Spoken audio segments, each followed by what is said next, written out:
How's it going, everyone? Thanks for coming. First of all, my name is Luis Eduardo. You are in track 5, and the presentation is called Hacker Culture Around the Corporate World.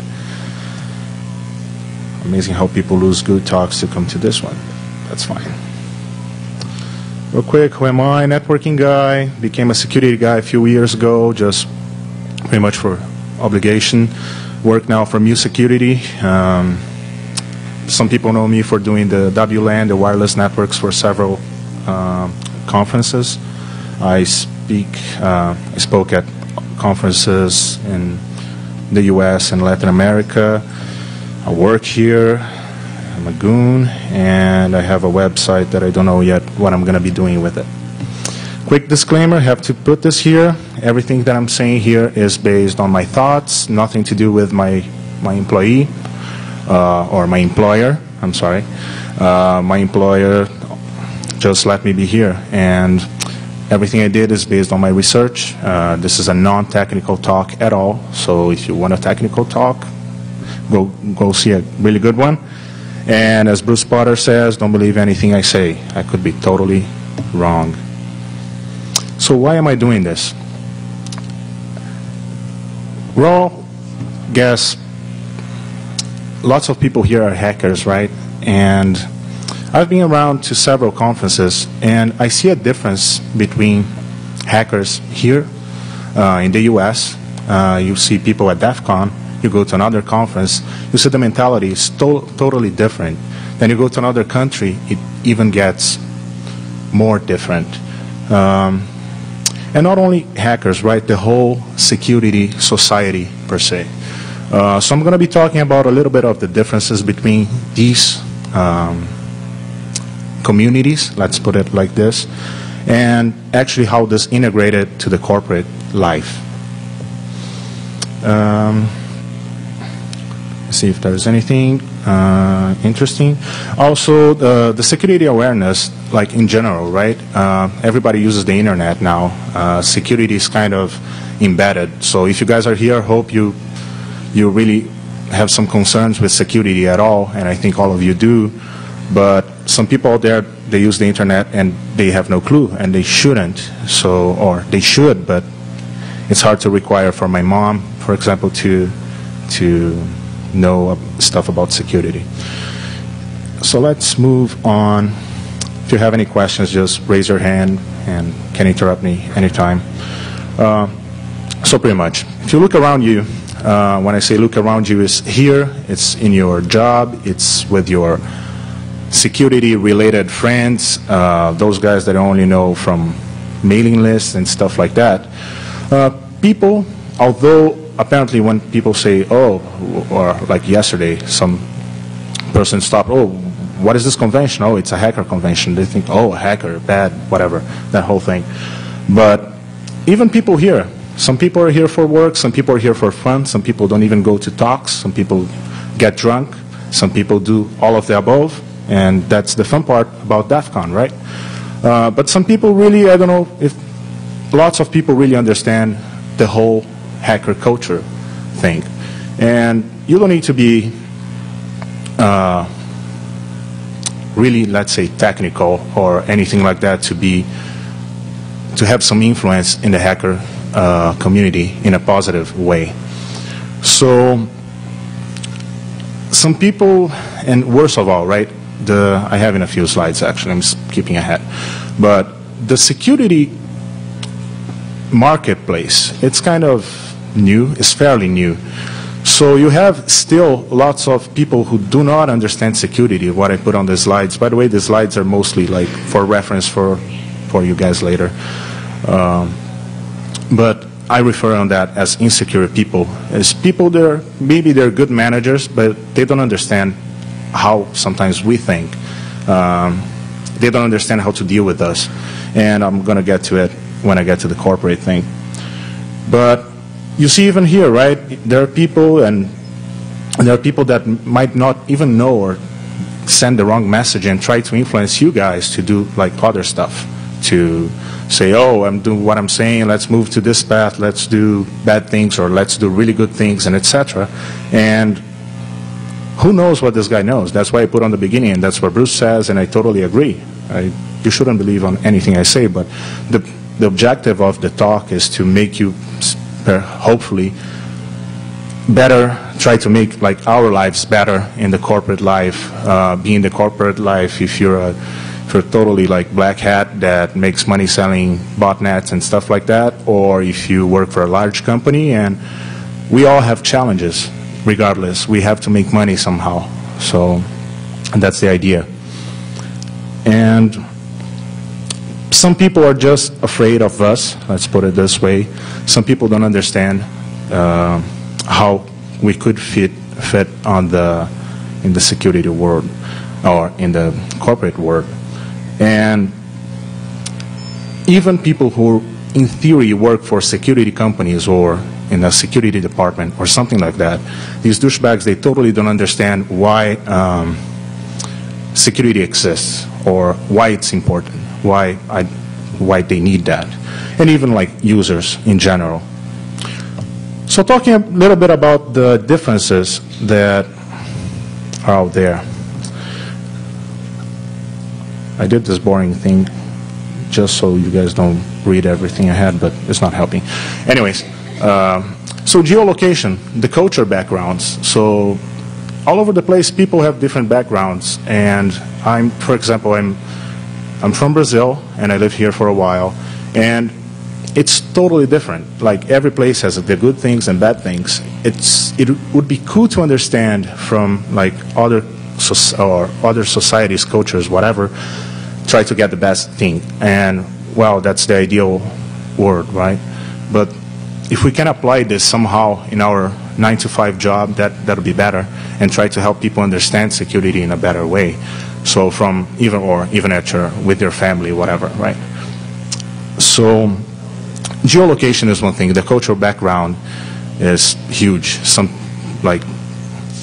Sometimes you can't say something, or sometimes if you mention something, people get really upset with you, or I don't know. People are different in general.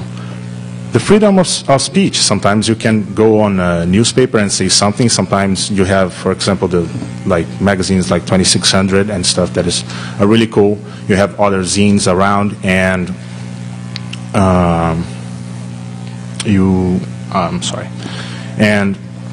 but some other places you cannot say anything. You cannot expose your ideas. And the internet kind of in the past 15 years, 10, 15 years, gave this leverage for people to say whatever they want. In a good way, it's good in a way, but it could be really bad in another way because there's a lot of misinformation in there. Lately, in some countries in Europe, you cannot, for example, use hacking tools. So anything that is related to, like, if the tool is ideal for something like, let's say, Nmap or something like that. If it's classified that you can use for bad things, it's going to be really bad. Politics, depending on the country, it's really bad too.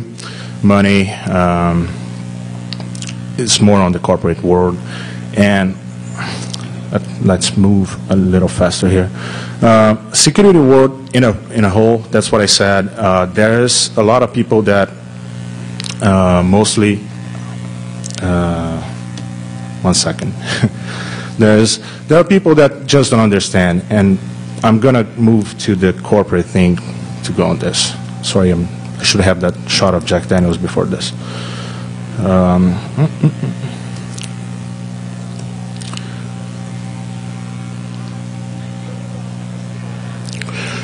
So depending on where you live or in the society that you live,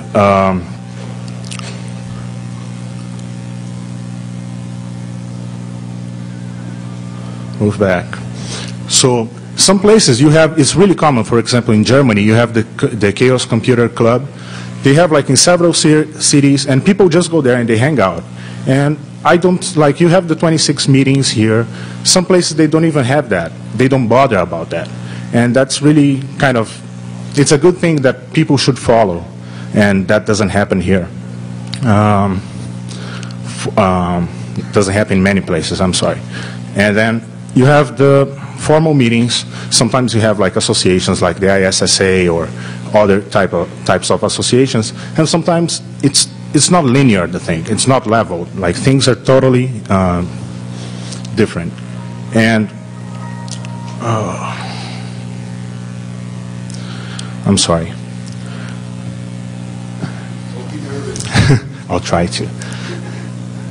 So, and then we have the myths, right? Like, the hackers, like the security professionals that are not classified as hackers, or they hate hackers, or the hackers who totally hate the security world, the professional security corporate thing. And then you have also the academic people. They're strictly academic, and then they do not accept some of the stuff that the hackers do, although they are still hackers. And then you have the problems with security professionals that hate security professionals just because this guy doesn't know as much as I do, or he's not a good manager, or etc. And this is the kind of stuff that we should try to make, like, the changes.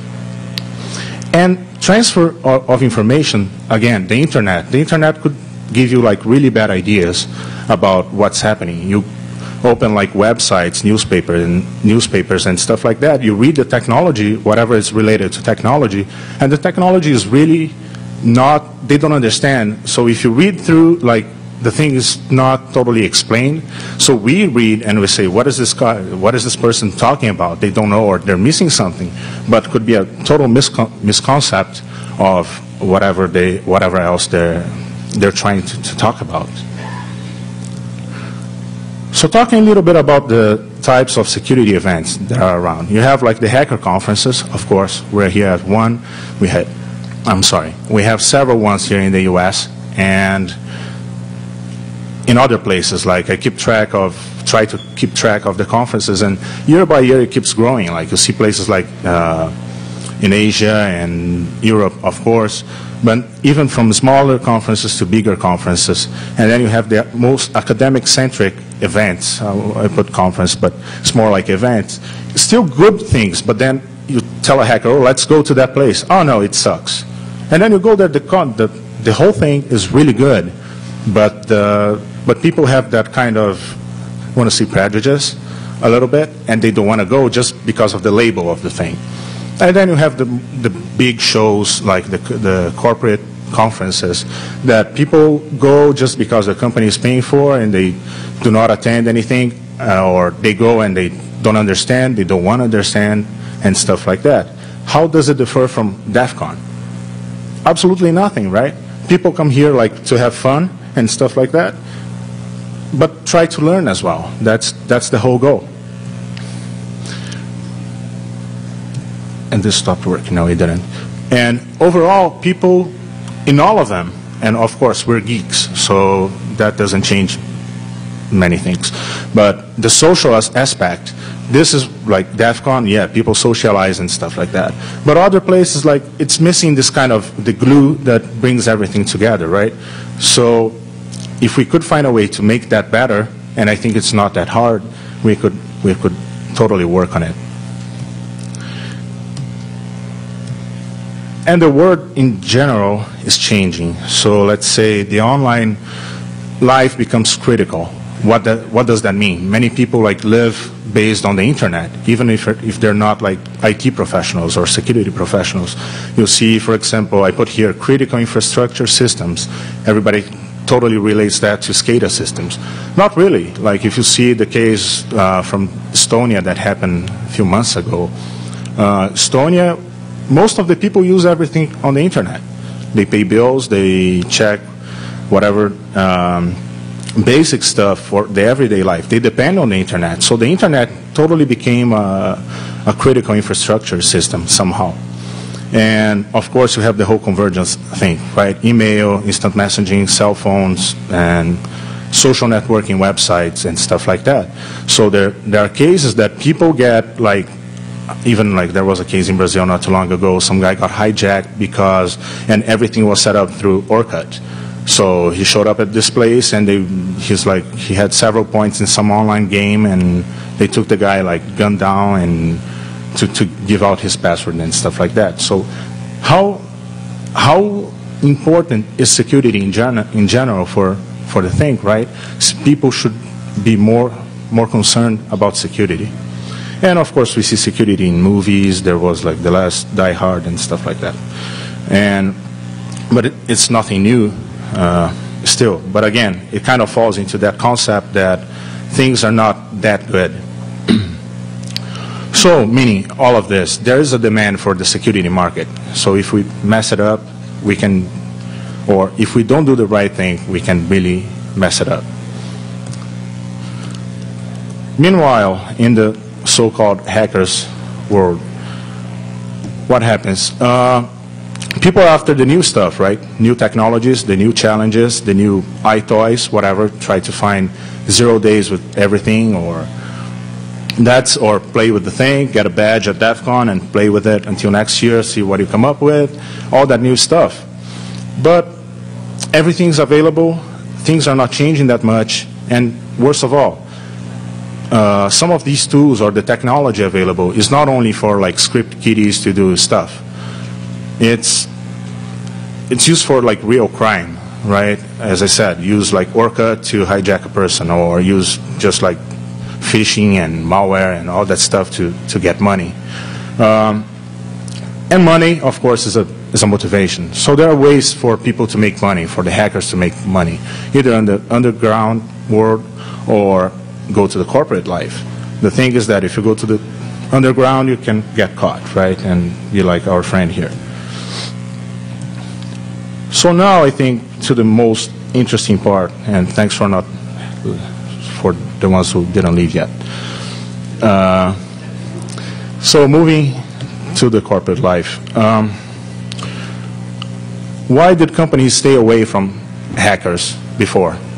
Because again, I've seen, and I could be wrong, but for the past few years, it kind of changed. Companies, big companies or important companies, they started hiring hackers.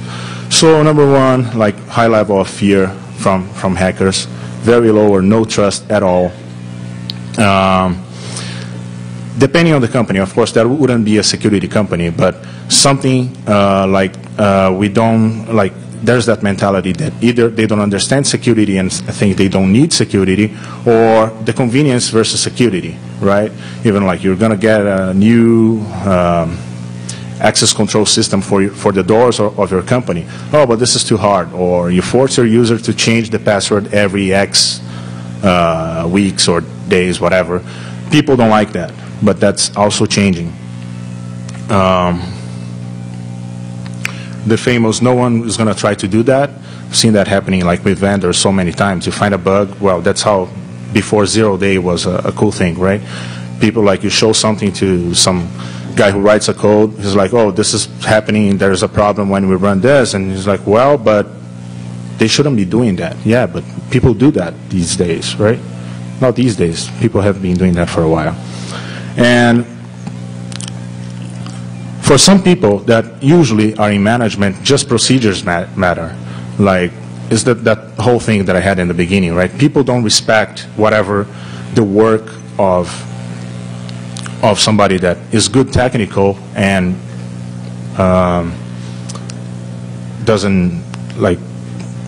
totally doesn't understand it. The whole thing, security by obscurity, if I ignore that, that's going to be okay. And some people totally don't understand that one could work, surf the internet, play games, and do whatever, and even be more productive to your regular, everyday co-worker, right? Some people just go to work to pay the bills, and that's it. So what has been changing in the past few years that I noticed? At a certain level, of course, and of course this depends on the country, depends on the company level, depends so many things, but people are seeing that people who are out there, who don't live like in that bubble thing, they help to think out, let's say, outside the box. So bringing like real world experience to the environment, that's the important part. And suddenly security became a necessity. What do I mean with that? Security became a necessity because of the things that I spoke before. the whole convergence, like instant messaging, iPhones and cell phones, everything all integrated. And some people, like in other areas, they had success with that. So forget about IT, about security and stuff. You bring somebody from that has a different knowledge, or like there was an old movie or something like that. The guy was crazy. I forgot. Crazy People, I think was the name. The guy was crazy, and he makes the company totally make money and stuff like that. And usually when you hire smart people, these people are usually, they know smarter people, and that would either bring those people to work with you, or totally just like to exchange ideas. Like so many people, like friends, they work at competitor companies. Of course, you don't trade secrets, but it's, you know, kind of what people are doing. And at least I think when you have an open mind, or if you question, if you want to see the best for you, you're going to ask, like the movie, is this good for the company? Meaning, or you're going to question when somebody says some BS to you, you're like, what is this guy thinking about, talking about? And usually people didn't really bother about that. They would might ask that in their heads, but that's it, right? They're like, oh, that's work, that's how it works, I'm not going to do anything. And the last thing, the motivation for companies maybe to change is that they got somehow hosed because of security. They lost money because of that, and that's why they needed to implement better stuff. And security becomes better than bad marketing. But in my own opinion, what do hackers bring to the corporate world? They have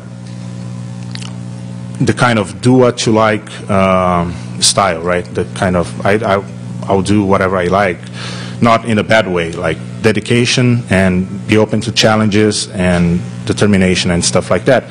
Things that the corporate world pretty much lost a long time ago. At least I worked with people before, way long ago, that you see a person goes there and that's it. That's his job, and he doesn't have any desire to move on, type of stuff. Now, real quick, why did hackers stay away from the corporate life? The bullshit that you go through every day, like with the stupid things. Probably you're going to have stupid policies and stuff like that, and dealing with stupid people, that's normal every day. So what could a hacker do to make money in a corporate life? Could work for a big company, could work for a small company, be totally like a contract outsource, or open your own company. So if you were a contractor, it has the ups and downs, depending on the country, it could be better for you to be a contract and not have all the perks of like being an employed, full-time employee. And some places it's hard for you, for example, to open a company. In the US, if you have a great idea, if you have the thing, you take to the VCs and you can get a company going. Some other places it's totally impossible to do that. So that's one of the stop barriers that, one of the barriers that stop people from doing that. And there are so many people that I know that, for example, work in another country, and like they do work for a company here in the US, and they don't want to move away. They could if they wanted to, but they have their lives there and they're okay with that. And I mentioned that already. So when we talk about the companies, what are the pros for working for a big company, right? You have sometimes the perks, the good stuff like medical and all that stuff, but you also get some other benefits that would help. Sometimes you get more money, you have a little, like you're backed up, whatever you're doing for work, you have the company behind you, you're not going to do anything, or usually you don't try to do anything bad, but if you happen to do something bad, you have the company behind you. And the whole chaos of working at a company. The bad stuff about working at a big company is sometimes could be really boring. sometimes the bullshit really goes over like good ideas. Oh, this is a good idea, but it's going to require too much work or change too many things and stuff like that. Some bad procedures and lack of focus. That's one of the things that the big companies miss or have, lack of focus. And dress code, that really doesn't matter. So something in the what we see in our corporate life these days, right? You have sometimes good professionals under bad management. That means some really good guys, good ideas is the bullshit over like good ideas. You have bad professionals all around. We might be bad professionals. That's one of the goals of this talk, to make you realize that it's not, ranting is not everything about being a hacker, right? There are some good professionals doing the wrong thing. Why the wrong thing? The wrong thing may be because of procedures, the wrong thing because they're not motivated and stuff like that. And sometimes the high-level guys, they don't understand the importance of the people that work for them or for security in general. And, of course, you have the good guys working for the right people. So usually, what can a hacker do, right? If I miss something here, somebody can tell me. But usually, you can be a consultant, a researcher, security engineer, security architect, whatever, all the way up to the CSO or whatever, what have you, in that level. And it all depends. The goal for the whole thing is that sometimes a good technical person cannot be a good manager. And to be a good to manage really good technical people, you don't need to understand technology at all. You just have to understand how those people think, how those people work, what makes them happy. So these insecure people, they're all over the place. I'm pretty sure there are some of them here. And just like the movie Fight Club, right? They manage you, they manage your systems and your money, they pay your bills, they work with you, they work sometimes for you, unfortunately. But that's shame on you in that case. And one way or the other, you depend on them. That's the whole thing. What we expect from a job? Money, more money, the more is better. Fun challenges. This is the perfect, you drink the Kool-Aid, that's what you want to do, right? You hope not to have you hope to have a manager that understands how to make you happy. You're never going to be happy, but at least somehow. Try to avoid other people that do not understand security at all. Like I've seen examples before that you depend, let's say, on the IT guy. The IT guy, I've seen great IT guys that they understand, they get it. Sometimes they have resources like that or resources constraints, so meaning they're not doing a better job just because of that. But you have some really bad people, right? You say, please change this is really stupid, and they're like, yeah, whatever, I don't think that's going to be a problem, like kind of the obscurity thing until it happens. So the challenges of having hackers in the corporate world, pretty much, as I said before, it's a fairly new market. Some people, they really shouldn't be involved with security, and they are. Some security professionals just don't get it in general. They're like, if you step back 15, 18 years ago, when people were doing applications, everybody is like, I'm going to do programs in Clipper. Suddenly everybody knew how to program in Clipper. Security is kind of going that way, right? You have some really bad, let's say, consulting companies and stuff like that, and that could be really bad. Some hackers, I'll leave that for the next slide.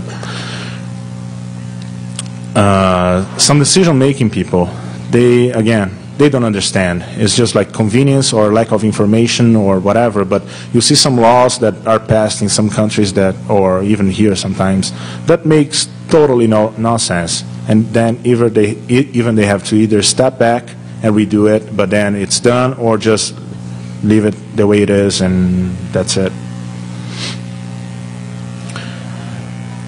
And there are the people who, sometimes there are people who decide if you're good for the company or not, depending on how it goes. The challenge, I talked about that. Let's make this easier for you guys. Some people who work for you might be not that good, but that's, again, shame on you. People who you need to get this stuff done. And micromanagement. Micromanagement is something that we really don't like, I guess.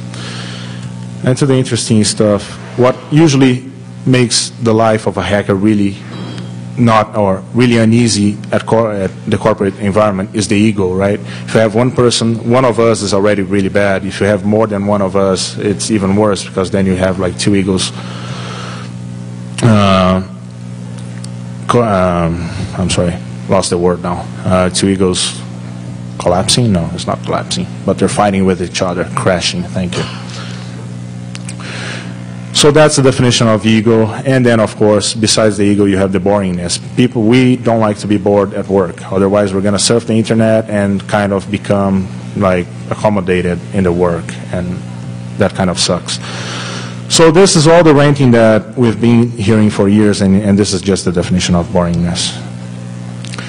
But at the end is mutual respect, right? And that's the point. Until now, this was your regular, whatever, DefCon talk, people ranting and saying corporate sucks and all that stuff. But what can we do to make it better? That's one of the things that we're going to be talking about. The same way that you somehow demand respect, you need to show respect. You need to gain respect.